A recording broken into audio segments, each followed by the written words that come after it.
जी बिस्मिल्लाहिर्रहमानिर्रहीम। नाज़रीन 65 news point के साथ इमरान मलिक में आपको खुशामदीद कहता हूँ। नाज़रीन आज की वीडियो में बात करूँगा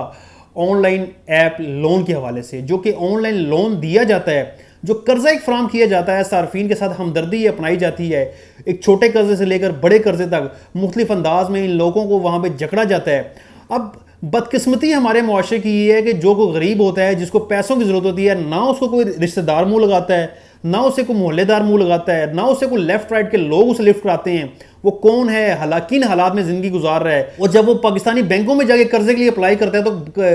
बैंकों की शराइत इतनी सख्त है कि इंसान को अपना आप ही बेचना पड़ता है। वो खून के आंसर होता है, वो क्या करता है, खुदकुशी करता है, उसको कुछ पता नहीं होता। लेकिन यहाँ पे एक जो जख्मों के ऊपर थोड़ी देर के लिए मरहम रख के और फिर उनको हरा करने के लिए एक जो तरीकाकार अपनाया जाता है, वो ऑनलाइन लोन सिस्टम है पाकिस्तान में। इसके अंदर ना सिर्फ पाकिस्तानी कंपनियां काम कर रही हैं, बल्कि इसमें बहुत सारे ऐसे जो बाहर के ममालिक के लोग भी काम कर रहे हैं, जो कि ज़्यादातर इनमें जो अक्सर बेशतर चीनी कंपनियां पाई जाती हैं। तफसीलात के मुताबिक नसीराबाद रावलपिंडी का रिहायशी 42 साल मोहम्मद मसूद, जो कि घरेलू मजबूरी के तहत एक लोन ऐप के थ्रू उसने 13,000 का लोन लिया और ना एक कंपनी के साथ दूसरी कंपनी के साथ उसने कुछ चंद रकूम का लोन लिया और लोन को वापस करते हुए ताख़ीर हो गई है। और जिसके बाद उस शख्स को कॉल्स के ऊपर धमकियाँ दी जा रही थी और अगर तुमने रकम वापस ना की तो हम तुम्हारी इज़्ज़त को तार तार कर देंगे। मुसलसल दबाव, जहनी अजियत की वजह से उस शख्स ने फंदा लगाकर ख़ुदकुशी कर ली है। 2 बच्चों का बाप था, वो एक पर्सनैलिटी का मालिक था और दोनों बच्चे उसके स्टूडेंट हैं, स्कूलों में पढ़ रहे हैं। और उसकी डेथ के बाद भी लोन कंपनियों की जानिब से मुसलसल कॉल्स की जा रही थी। अब यहाँ सवाल ये पैदा होता है कि ये लोन कंपनियाँ कैसे एक शरीफ को, शख्स को, एक नॉर्मल से इंसान को कैसे उसको अपने जाल में, इसका बड़ा आसान तरीकाकार है। आप प्ले स्टोर में सर्च करें, आप यूट्यूब के ऊपर देख रहे होते हैं, फेसबुक के ऊपर देख रहे होते हैं, लोन ऐप्स के इश्तिहारात आ रहे होते हैं, वहाँ जब इनके इश्तिहारात चल रहे होते हैं, एक सादा लो शख्स जब उसको यूज़ करता है, जब उसको ज़रूरत होती है, तो वहाँ पर 2 किस्म के होते हैं कर्जे। एक होता है छोटा कर्जा, एक होता है बड़ा कर्जा। अब छोटा कर्जा जो होता है उसकी जो वापसी की जो मुद्दत जो होती है, मिसाल के तौर पर किसी ने को 3,000 लिया, उसकी वापसी की जो मुद्दत है वो 1 हफ्ता होती है, यानी कि 7 दिन होते हैं। जो बड़ा कर्जा होता है उसकी वापसी की मुद्दत जो होती है वो 90 दिन होती है। जब कोई शख्स 7 दिन के लिए, उसको नहीं पता होता, क्यों लिखा ये होता है कि 3,000 के साथ 3,000 को आपने 90 दिन में आपने रिटर्न करना है। तो जब एक नॉर्मल इंसान जब उस इश्तिहार को देखता है, वो कहता है कि 3,000 को मैंने 90 दिन के अंदर, यानी कि 9 माह के अंदर मैंने इसको वापस करना है, तो ये तो मेरे लिए कुछ भी नहीं है। उसके ऊपर जो सूद जो लगा होता है वो 3,000 के साथ आपने 3700 जमा कराना है, 3800 जमा कराना है, 4,000 तक कभी सूद होता है। अगर ताख़ीर कर देते हैं तो मज़ीद आपका सूद बढ़ता रहता है, आपके ऊपर जो फाइन होता है, जो पेनल्टी होती है वो बढ़ती जाती है। इसके साथ साथ जब वो लोन के लिए अप्लाई कर देता है और वो लोन जब वो लेता है, 7 दिन गुजरने के बाद उस शख्स को कॉल्स आना शुरू हो जाती हैं, आप लोन को रिटर्न करें, लोन वापस करें। वो तो ये कहता है कि मैंने तो जब लोन लिया था तो वापसी की जो मुद्दत थी वो 90 दिन थी, आपने मुझे 1 हफ्ते के बाद कॉल्स जो करना शुरू कर दिए हैं। अब वो शख्स जब लोन के लिए अप्लाई करता है तो उसका होता तरीकाकार ये कि इन कंपनियों की एक कैसे बदमाशी ये है, एक चालाकी ये है कि जब कोई शख्स अपना शनाख्ती कार्ड नंबर वहाँ पे डालता है, अपना एड्रेस वहाँ पे डालता है, अपना फ़ोन नंबर वहाँ पे डालता है जो रजिस्टर्ड होता है, उसके ऊपर OTP कोड आता है, ईमेल एड्रेस डालता है, उस फ़ोन नंबर के हिसाब से उसका सारा डाटा उन कंपनीज के पास पहुंच जाता है। पाकिस्तान के अंदर रहने वाले लोगों को वैसे भी डाटा सिक्योर नहीं है। हुकूमत पाकिस्तान की जानिब से कोई ऐसे इकदाम नहीं किए जा रहे जिसके तहत इस तरह की वेबसाइट्स को बंद किया जाए। तो सारा डाटा उस शख्स का जब वहाँ पे पहुँच जाता है, उस शख्स के नाम पर कितनी सिम रजिस्टर्ड हैं,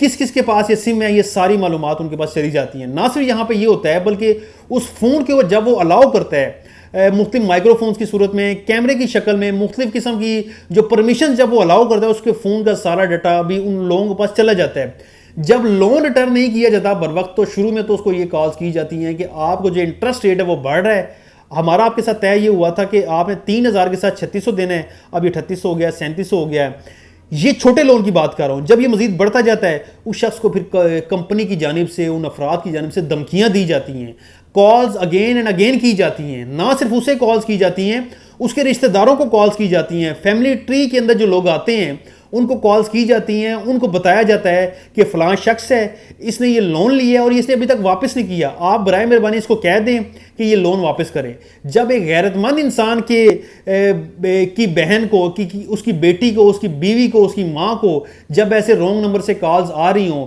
एक सफ़ेद पोशी के अंदर जब वो ज़िंदगी गुजारने के लिए उसने वहाँ से लोन लिया हो, जो उसने ये लोन इस सूरत में लिया कि मैंने शायद ये कि एक बड़ी ताहीर के साथ वापस करना है, लेकिन बहुत जल्द उसको कॉल्स आती शुरू होती हैं और फिर कॉल्स के साथ साथ पहले तो प्यारा मोहब्बत के साथ बात होती है, फिर साथ साथ वक्त गुजरने के साथ उसको धमकियां भी दी जाती हैं कि तुम्हारे फ़ोन का जो डाटा है अगर तुमने लोन ना दिया उसको हम लीक आउट कर देंगे। तो एक नॉर्मल इंसान के लिए ये बहुत बड़ी बात है, कोई छोटी बात नहीं है। सो लिहाजा ज़हनी अज़ीज़ का लोग शिकार हो जाते हैं, या तो फिर लोन वो वापस करते हैं, या तो ज़हनी अज़ीज़ का शिकार होकर ऐसे नंबर ऑफ केसेस हमारे पास मौजूद हैं, या तो उनका डाटा लीक हो जाता है, या फिर वो शख्स आखिरकार तंग आकर उसने खुदकुशी ही करनी होती है। स्टेट बैंक ऑफ पाकिस्तान की जानिब से और दीगर जो प्लेटफॉर्म्स हैं इनकी जानिब से इस तरह की ऐप्स को, FIA की जानिब से इस तरह की ऐप्स को इलीगल करार दिया गया है, लेकिन ये मुसलसल पाकिस्तान में काम कर रही हैं, फेसबुक पे चल रही हैं, यूट्यूब पे चल रही हैं, जितनी भी प्ले स्टोर की ऐप्स हैं, जितने प्लेटफॉर्म्स हैं, चाहे आप गेमिंग ऐप्स हैं, वहाँ पे इनके इश्तिहारात आपके चल रहे होते हैं, मेरी वीडियो में भी इनके इश्तिहारात आ रहे होते हैं, लेकिन ये गेम, ये ऐप्स किस तरीक़ेकार से एक छोटे कर्जे की शक्ल दिखा के मियाद को बढ़ा के और आपको और आपके अहलखाना को अपने चुंगल में फंसा लेते हैं, और एक नॉर्मल शख्स अपने लिए फिर वो मौत का फंदा ही गले को लगाता है, इसके अलावा उसके पास कोई दूसरा ऑप्शन नहीं होता। वो अपनी इज्जत को बचाना चाहता है, और इस तरह के लोगों का रिकॉर्ड आप जाके पुलिस में कंप्लेन करें, कहीं और करें, अगर तो इनका दफ्तर कहीं पाकिस्तान में मौजूद है तो ये तो इनके खिलाफ कार्रवाई होगी, FIA पाकिस्तान में कार्रवाइयाँ कर भी रहे, लेकिन अगर इनका दफ्तर पाकिस्तान में ही मौजूद नहीं है, ऑनलाइन ये जो ऐप्स हैं बेसिकली ये लोन नहीं दे रही, ये आपसे फ्रॉड कर रही हैं, आपके जज्बात से खेल के आपसे गरीब एक लाचार और एक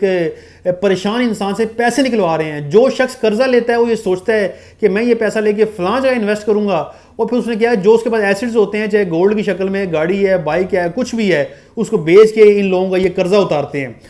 सो इसी तरह के केसेस जो पाकिस्तान में ऑलरेडी भी आ चुके हैं कि ऑनलाइन अर्निंग ऐप्स के थ्रू आप इतनी इन्वेस्टमेंट करें और आपके पैसे डबल हो जाते हैं। तो ऐसे बहुत सारे नौजवान अपने करोड़ों रुपए यहाँ पे दे के बैठ चुके हैं और अब तक उनको टर्नओवर कुछ भी नहीं हुआ, उल्टा वो ऐप्स बंद करके वो लोग जा चुके हैं। सो नाज़रीन, ये ऑनलाइन ऐप्स का फ्रॉड है, इसमें बराए मेहरबानी इनके चुंगल में आप लोग मत फंसें। इसके साथ ही आपसे इजाज़त चाहता हूँ। इमरान मलिक, 60 इस्लामाबाद।